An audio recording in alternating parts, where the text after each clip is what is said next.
Israel के राष्ट्रपति Benjamin Netanyahu की टेंशन, उनकी परेशानी दोगुनी होने जा रही है क्योंकि अब अमेरिका का सबसे बड़ा दुश्मन चीन इस महायुद्ध में कूद गया है। इजरायल हार जाए इसके लिए चीन ने एक बहुत ही बड़ा कदम उठाया। यह ऐसा कदम है जिसके आगे अमेरिका भी मजबूर नजर आने लगा है।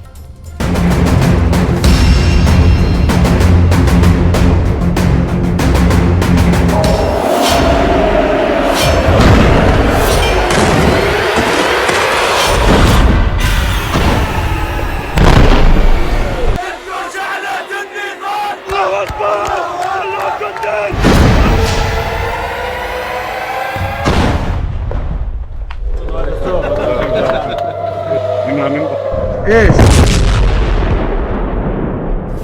做到有案必查。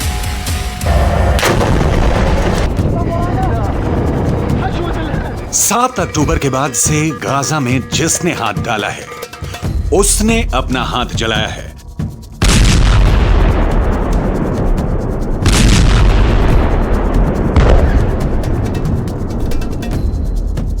गाजा जलता हुआ कुआं बन चुका है।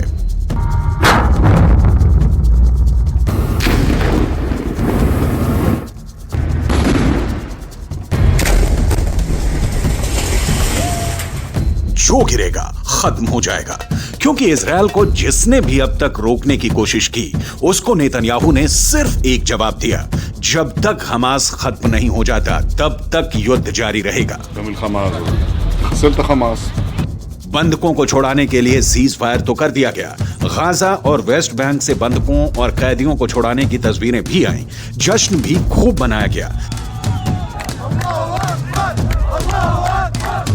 लेकिन आगे क्या होगा?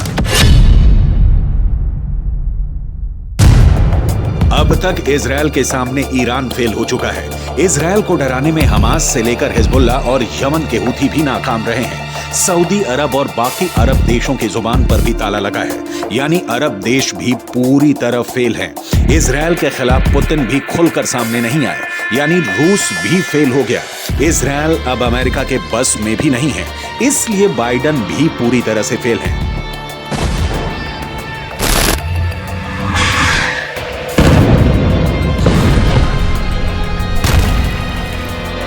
ऐसे में इजरायल को कौन रोकेगा? इजरायल को कौन टोकेगा? गाजा पर फिर बमबारी होगी, इसकी पूरी गारंटी है। ऐसे में इजरायल के युद्ध को कौन खत्म करेगा? कौन इजरायल से टक्कर लेगा? कौन है जिसमें इतनी हिम्मत है कि वो इजरायल से सीधे टकरा जाए? तो इसका एक जवाब आया है।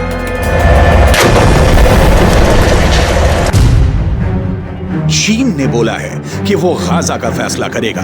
चीन बोला है कि वो इजरायल को रोकेगा। चीन बोला है कि वो फिलिस्तीन का ख्वाब पूरा करना चाहता है। 做到有案必查。 इसलिए चीन ने अब संयुक्त राष्ट्र सुरक्षा परिषद की बैठक बुलाई है और इसमें वो गाजा से लेकर हमास और इजरायल से लेकर नेतन्याहू तक सबका हिसाब करना चाहता है।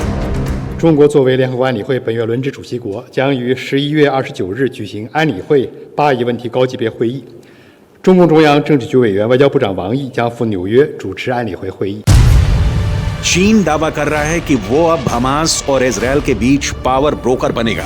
चीन दावा कर रहा है कि वो इस युद्ध को हमेशा के लिए खत्म करेगा। चीन ऐसा पहले सऊदी अरब और ईरान के साथ कर चुका है। चीन अब यही फैसला फिलिस्तीन और इजरायल के बीच करना चाहता है।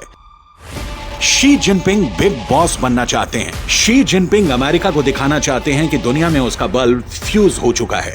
अब चीन की लाइट जलेगी और इससे रोशन होगा पश्चिम एशिया का सबसे खतरनाक वॉर जोन, यानी गाजा और इजरायल। लेकिन क्या यह इतना आसान है? क्या चीन का ऑर्डर इजरायल में चलेगा? क्या चीन को वो नेतन्याहू बर्दाश्त करेंगे जो अमेरिका को भी एहसास दिलाते हैं कि इजरायल और यहूदी वोट बैंक के आगे उनकी हैसियत कुछ नहीं? वो हमास को खत्म करने तक बिल्कुल नहीं रोकेंगे। हमास की मौत 100% पक्की है, ये नेतन्याहू की गारंटी है। אבל באותה נשימה אמרתי גם לנשיא שבגמר המתווה אנחנו חוזרים בכל העוצמה לממש את היעדים שלנו, חיסול החמאס, להבטיח שעזה לא תחזור להיות מה שהיא הייתה, וכמובן שחרור כל חטופינו.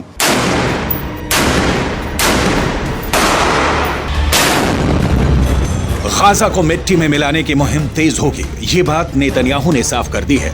लेकिन इजराइल पर 14,000 से ज्यादा फिलिस्तीनियों की मौत का इल्जाम है और चीन अब इस मुद्दे को खुद हैंडल करना चाहता है। चीन इस पूरे मुद्दे को संयुक्त राष्ट्र सुरक्षा परिषद में लाकर इजराइल को ऐसे घेरना चाहता है जिससे नेतन्याहू बच ना पाए और गाजा में सरेंडर कर दे। 7 अक्टूबर के बाद युद्ध को ऐसे खत्म करना इजराइल की बड़ी हार मानी जाएगी और पहले से घर में घिरे नेतन्याहू की राजनीति का अंत भी हो जाएगा।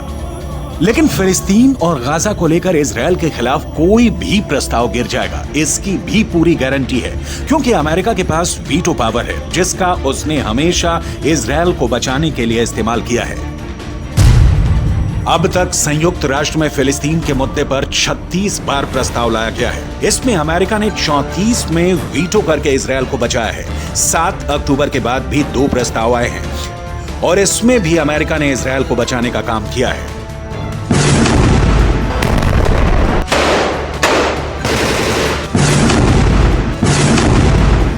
अब गाजा में इजराइल को रोकने के लिए चीन ने सुरक्षा परिषद में बड़ी तैयारी की है, लेकिन नेतन्याहू ने गाजा पहुंचकर इसका पहले ही जवाब दे दिया है कि उनको डराने में कोई कामयाब नहीं हो पाएगा। פצועה עם הלוחמים הגיבורים שלנו. אנחנו עושים כל מאמץ להחזיר את חטופינו ובסופו של דבר נחזיר את כולם. יש לנו 3 יעדים במלחמה הזאת. לחסל את החמאס, להחזיר את כל חטופינו ולהבטיח שעזה לא תחזור להיות איום למדינת ישראל. ואני פה להגיד לחברים כאן, ללוחמים כאן, שאומרים לי את אותם הדברים, ואני חוזר ואומר את זה לכם, אזרחי ישראל. אנחנו ממשיכים עד הסוף, עד הניצחון. שום דבר לא יעצור אותנו.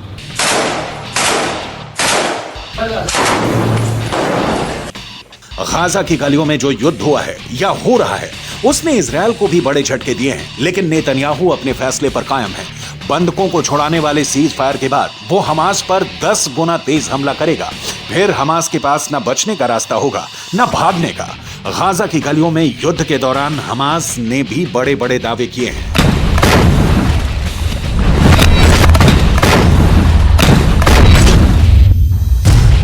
हमास का दावा है कि उसने इजराइल के 180 टैंक और बख्तरबंद गाड़ियों को हमले में फोड़ दिया है। गाजा से लगातार ऐसी तस्वीरें आई हैं जिसमें इजरायली टैंक पर घात लगाकर हमले किए गए। इजराइल ने खुद माना कि अब तक ग्राउंड ऑपरेशन में उसके 70 से ज्यादा सैनिक मारे जा चुके हैं, 250 से ज्यादा सैनिक जख्मी हुए हैं।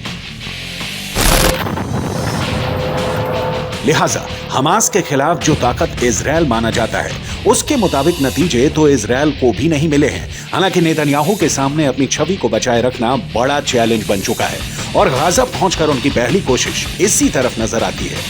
ישבתי עם סגן הרמטכ"ל, עם המפקדים, ועל הקיר היה כתוב עם ישראל חי. אז עם ישראל חי, ועם ישראל גם מנצח. בזכותכם, בזכותכם. תודה לכם.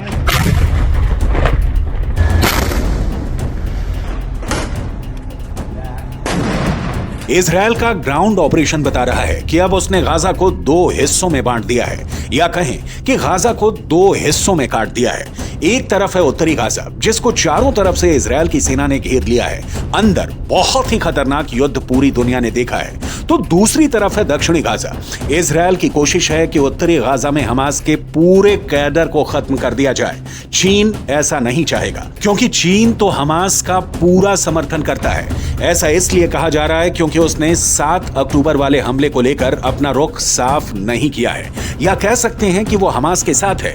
सवाल इजराइल से है कि सीज फायर से पहले 50 दिन के युद्ध को लेकर वो कहां पास हुआ है और कहां फेल। 7 अक्टूबर को हुए हमले के बाद हमास के खिलाफ जंग में इजराइल के 2 मकसद थे। पहला, हमास के पास से करीब 250 बंधकों को आजाद कराना, जिसके लिए इजराइल को सीज फायर करना पड़ा, यानी उसका युद्ध और बमबारी काम नहीं आई, वो फेल हो गए।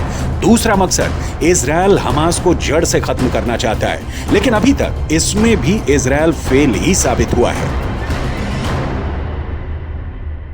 מאוד מתמשך לארץ. תודה. יש רוח, יש עוצמה, יש נחישות, ויש תוצאות. גם את זה, וגם את זה, וגם את זה. אנחנו כל הכבוד. פה בגלל ישראל, נכון? אני אומר לך, כמו שאמרתי לביידן, אנחנו הולכים לעשות את זה, להשלים את זה, שלא יהיה לאף אחד ספק. לא מבחינת רק הכוונה, אלא גם היכולת. אני מאמין בכם. गाजा में सीज फायर करके इजरायल को वक्त मिला, उसकी सेना को वक्त मिला, हमास को भी वक्त मिला। दोनों तरफ अपनी ताकत को फिर से जुटाने का काम हुआ होगा ताकि युद्ध के अगले चरण को और खतरनाक बनाया जाए। लेकिन यहां के मुकाबले इजरायल का अगला चैलेंज हिजबुल्लाह भी है और यमन की हूथी सरकार भी। दोनों ही इस सीज फायर का हिस्सा नहीं रहे हैं, यानी इजरायल पर उस फ्रंट से हमला नहीं होगा, इसकी कोई गारंटी नहीं है।